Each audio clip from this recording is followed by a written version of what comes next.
Hi guys, this is the continuation of the lecture on Tuesday so that we finish up the mathematical preliminaries and we can start with the discussion of mechanics on Thursday. And so let me just quickly remind you where we stopped in the class.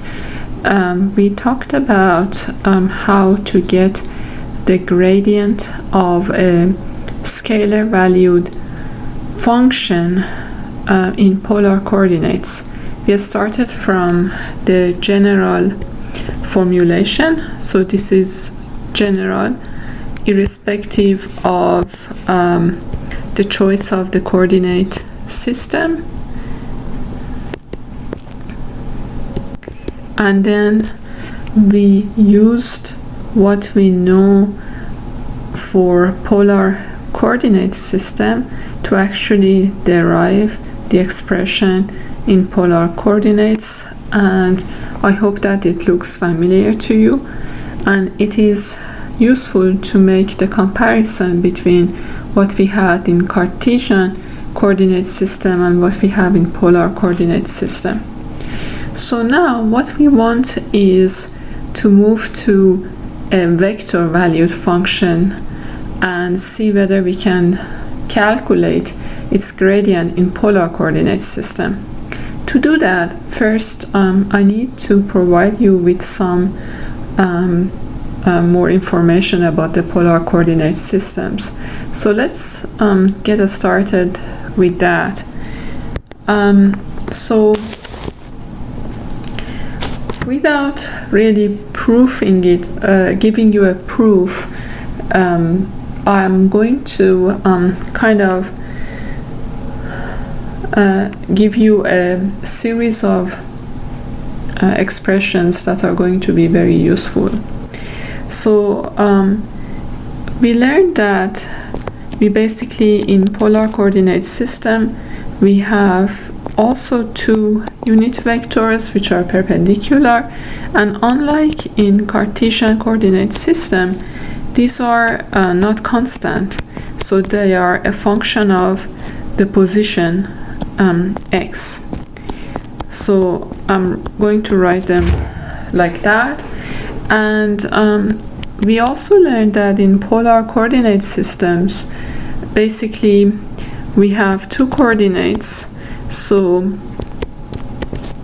when we talk about x, we basically in practice we are going to talk about the radial and angular coordinates of x, and it's the same for I hat sub theta, so that's going to be also a function of the radial and angular coordinates. Now what I want to show you before moving to calculate the gradient of a vector valued function are the followings. So the partial derivative of I hat sub r with respect to r is 0. The partial derivative of I hat sub r with respect to theta is I hat sub theta. And then if you look at the partial derivatives with respect to theta, so with respect to r for I hat sub theta, that's also going to be 0, and the partial derivative of I hat sub theta with respect to theta, it's going to be negative I hat sub r. And I'm not going to give you a proof here, although it is not very it's not very hard to prove any of this. but I'm just going to give you some physical intuition, and hopefully you kind of remember that some of these expressions, and this physical intuition is if you look at a particular point x naught, as we did in the class. So we talked about these coordinate lines L1 and L2, which becomes a circle, and we said that basically E hat sub r is tangent to L1, and E hat sub theta is tangent to L2. So now if you look at the partial derivatives, so if we are taking the partial derivatives with respect to r, if you think about moving the point x naught along L1, basically this is r in this direction, you can imagine that basically if you are just moving a point on L1, the unit vectors are not going to really change, right? So I think that's kind of easy to see. So that's why the partial derivatives with respect to r are actually 0. However, I think it should be relatively easy to see that if you move the point x naught, let me use another color, if you move it along the circle, if you take it and move it along the circle, then E hat sub r and E hat sub theta are going to change. So it's no surprise that when you take the derivatives with respect to theta, you actually have non-zero values.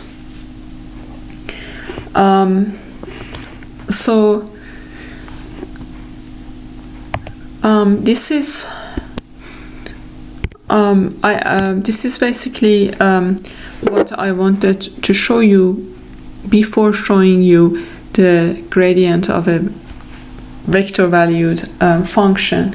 So if you're interested in the proof, I can show it to you later on. So we skip the proof and we go to what we wanted to do, and that is if we have a vector valued function x, how would you formulate, so basically how to formulate the gradient of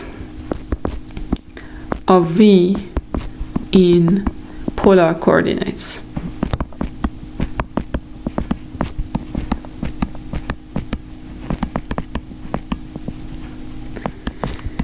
So just like with the scaled valued function, what we would do is we look at the general formula. So we derived the general formula last time. So let's start with the general expression.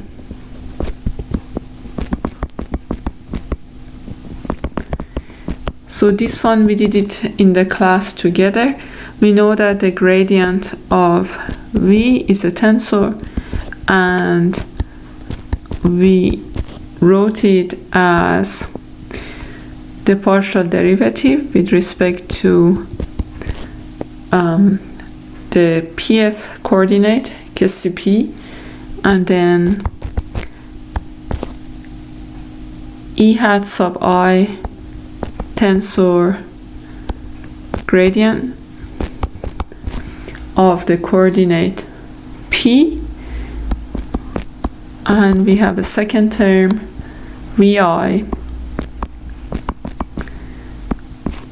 partial derivative of E hat sub I with respect to kisi P tensor the gradient of the coordinate. So now we want to write this in polar coordinates.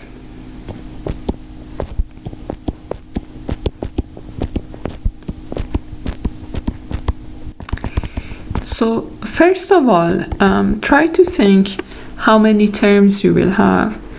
You have to pay attention that we have summation over both I and P in both terms. So basically I can be R or theta, and P also can be R or theta. So we will have 8 terms. So let's write these terms down.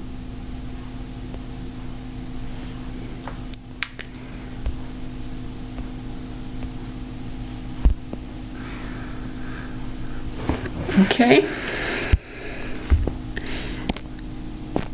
It's a good exercise to actually write them. So first, let's consider the term when we are looking at basically R and R pair. So the first, I'm just looking at the first term. So the first term will be the partial derivative of VR with respect to R, and then E hat sub R tensor. So P is also R, so this also becomes E hat sub R, the gradient of the coordinate. So then we look at the term when we have theta for I, and actually we use R for I, and for P we use theta. So here we had both equal to R, so I was R, P was also R, and now we write the other term. So this becomes the partial derivative of VR with respect to theta, and then this is ER, and then P is now theta. So, and then last time I showed you that, or at least I didn't show you, I claimed that the gradient of the coordinate becomes 1R.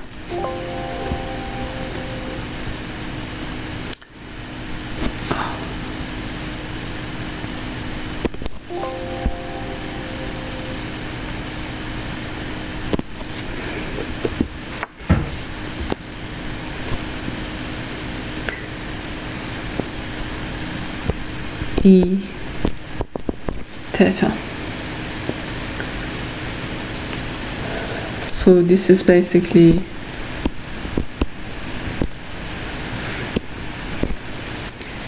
and so this is only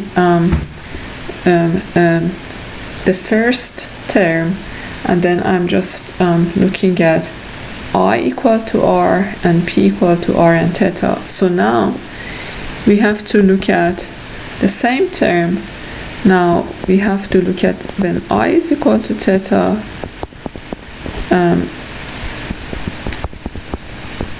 and P is R or theta. So we get two more terms.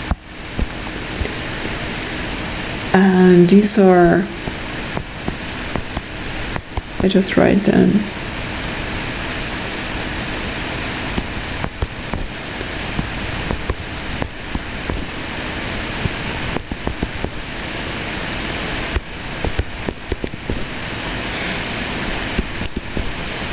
And the last one of the first term is here, both are theta.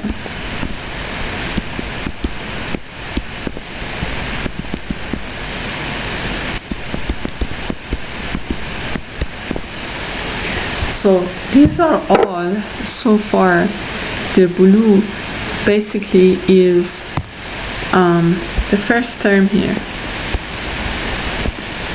right?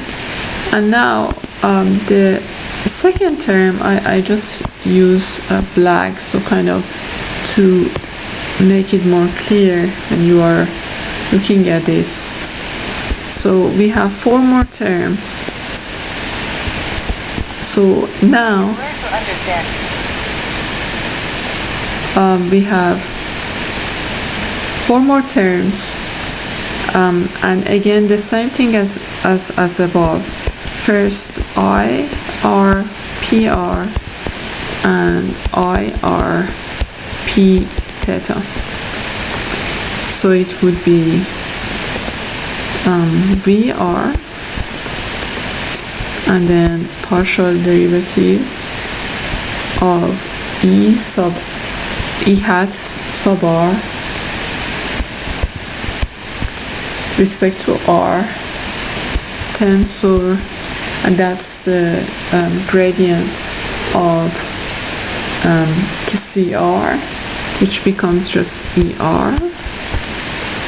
Check, yes. And here we just continue writing.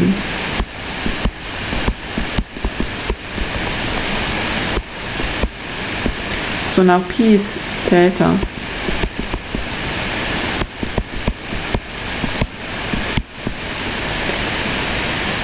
And finally, when I is theta, and then we have P equal to R or theta. So we have E sub theta, and then here we have E hat sub theta, tensor E hat sub R,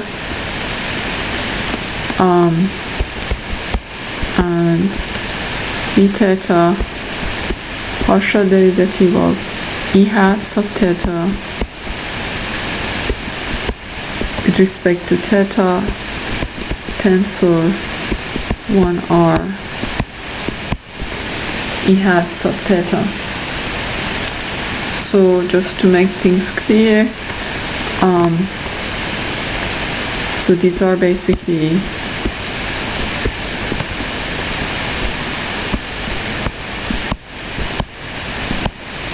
the gradients of C sub theta, and these are of course the gradient of C sub R. So now we are done. Let's see whether we can make some simplifications here. So we learned that before that the partial derivatives with respect to R of E hat sub R and E hat sub theta are basically 0. So this is also 0. And then we also learned that the partial derivative of E hat sub R with respect to theta, this becomes E hat sub theta, and partial derivative of E hat sub theta with respect to theta is negative E hat sub R. So if we use all of that and collect the terms, then we have the expression for the gradient of the vector valued function v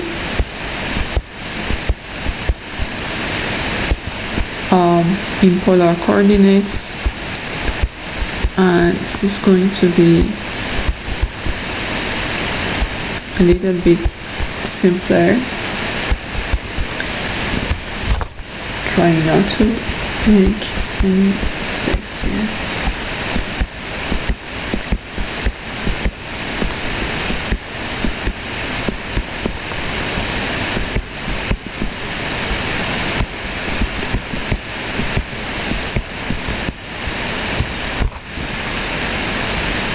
So there are 4 terms.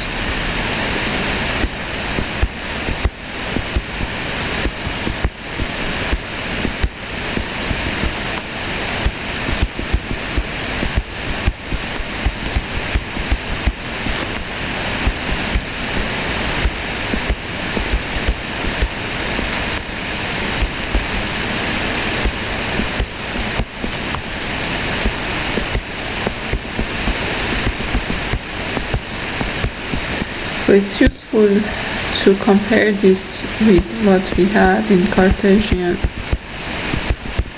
coordinates.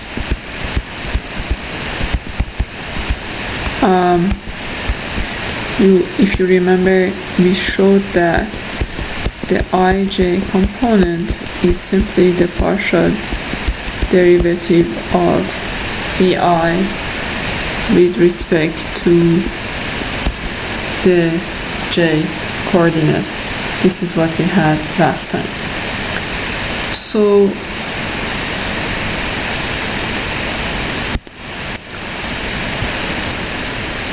okay, so now to conclude the mathematical preliminaries, I want to show you something which is called the del operator, and also a little bit of index notation. First, the so-called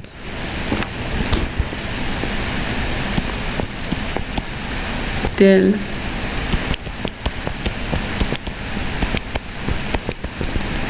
operator.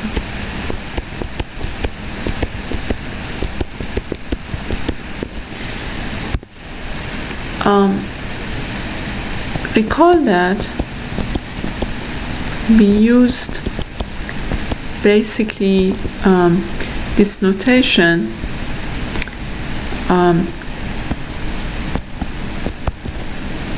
to show the gradient of f, a single valued, a scalar valued function. It's important to note that really the del operator, this symbol, and f, they're not like two different things, and this is just what we use to show the gradient. So you learn that the definition of gradient in the most general way, you can use the definition of differential to actually define gradient. However, it's customary to use this del operator, and you see it, so it's important to actually talk about it. So what is it in Cartesian coordinate system?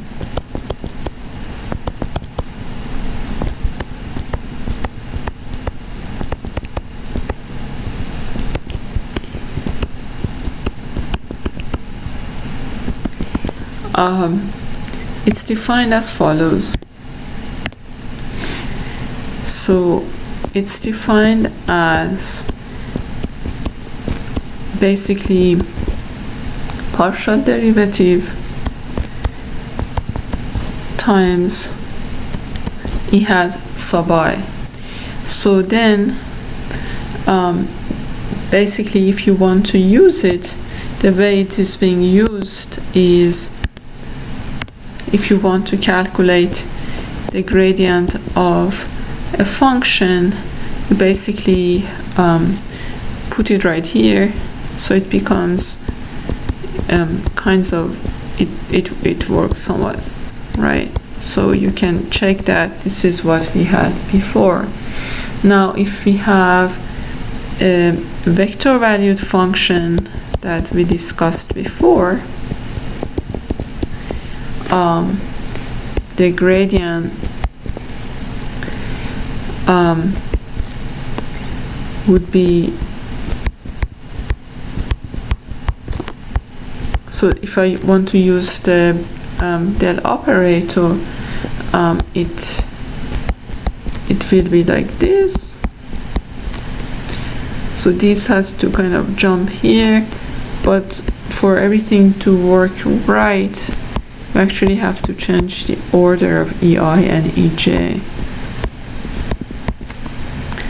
So then you have EI tensor EJ.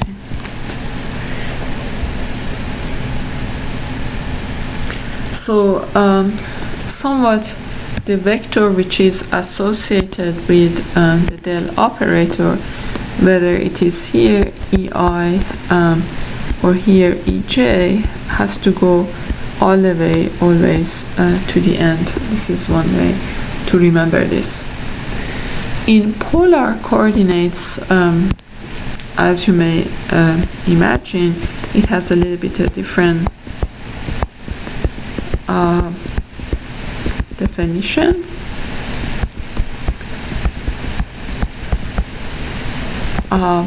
So it's not as easy. So it's defined as follows.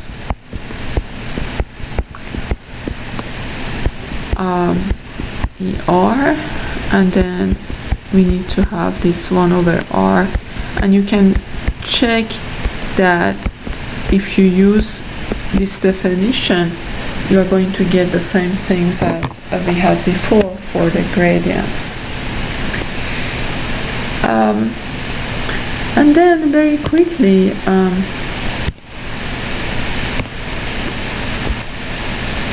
what we can call addendum to index notation, and that is how you would show the differentiation in index notation. So this is kind of to make it possible to show quantities like gradient, etc. in tensor notation. So if you want to show basically the gradient, so we look at the component,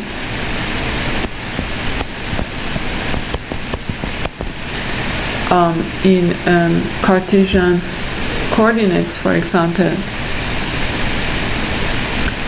and we use comma. So this shows differentiation. For example, if you want to show the partial derivative of a function, then it just becomes, you put a comma and then I. And for example, you can write that in Cartesian coordinate system,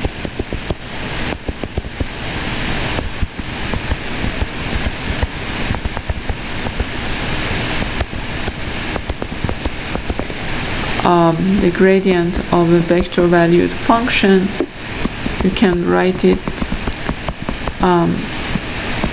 as vi comma j, then E hat sub I tensor E hat sub j. So this is sometimes called comma notation.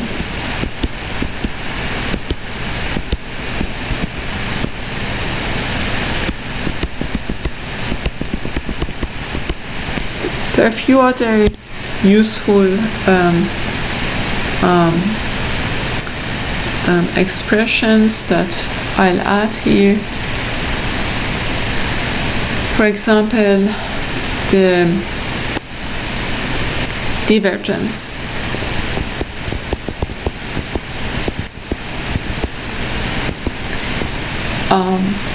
Divergence of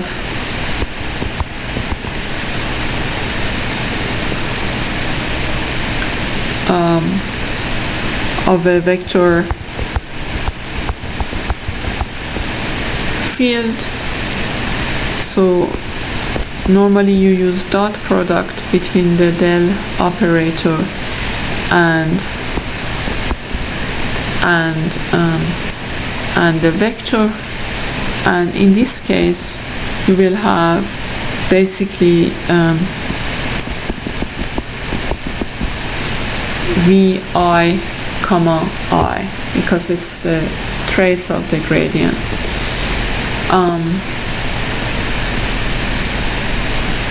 Another useful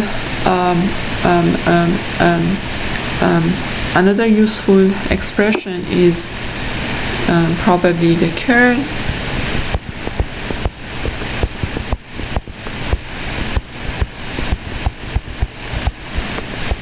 Which is written sometimes as the cross product of the del operator with the vector, and we recall how the cross product is written. Then we have the first, the second. So for the first we don't really have anything here. So what we have is the second, and then the first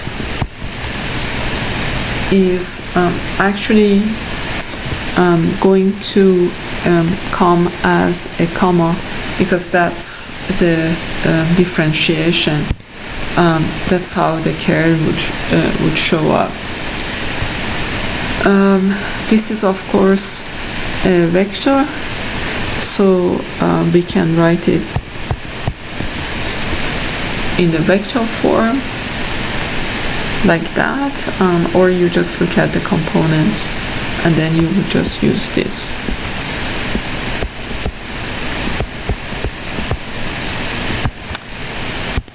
Another useful one is the Laplacian.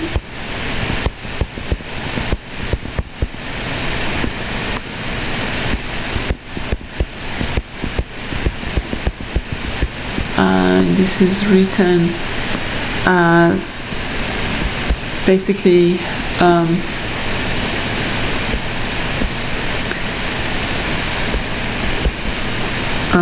like that, or sometimes it's written as del 2.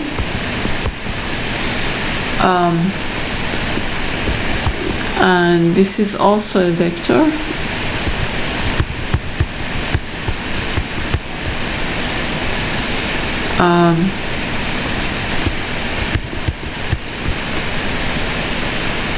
And I hope that you can convince yourself that it would look like that. So you can kind of think about it as sorry, it's not you, it's me. So this would be v I comma k, and then you basically have the divergence of the gradient.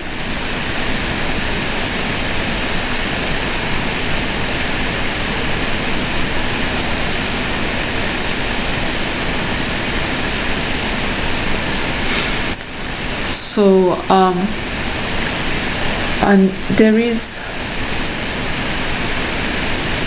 the last part is basically the divergence theorem using index notation in Cartesian coordinates.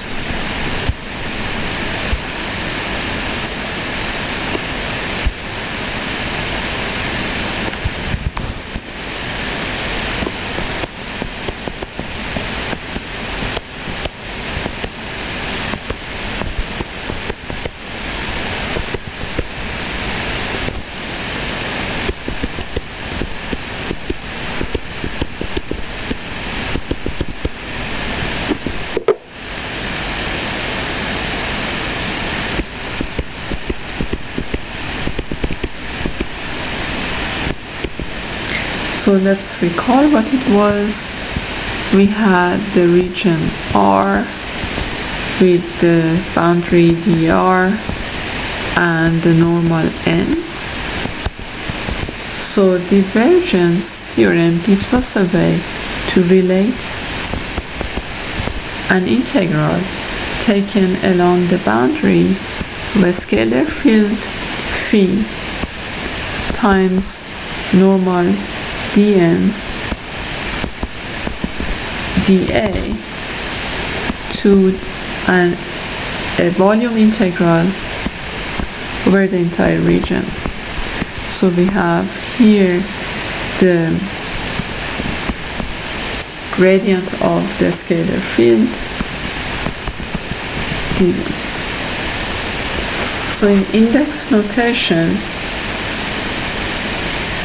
we write this. We look at the nth component of Ni.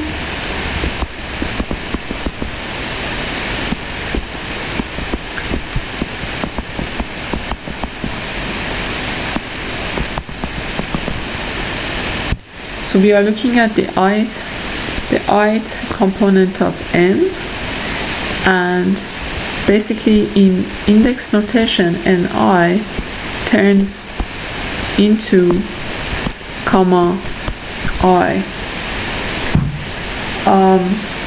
So this is only valid in Cartesian coordinate system.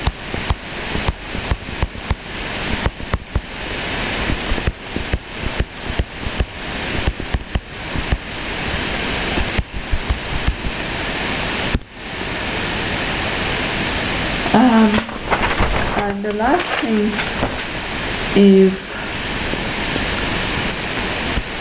if instead of having a scalar field phi, we have a tensor field,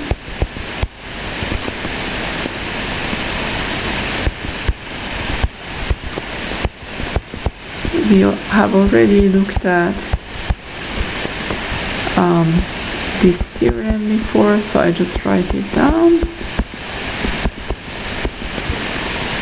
So using the common notation, here is the tensor Tij acting on a vector. So we have had this before. And then on the other side, we have the divergence of the tensor. So we look at the ith component. That can be written like this. And remember that the divergence of tensor T is a vector. And in tensor notation, the ith component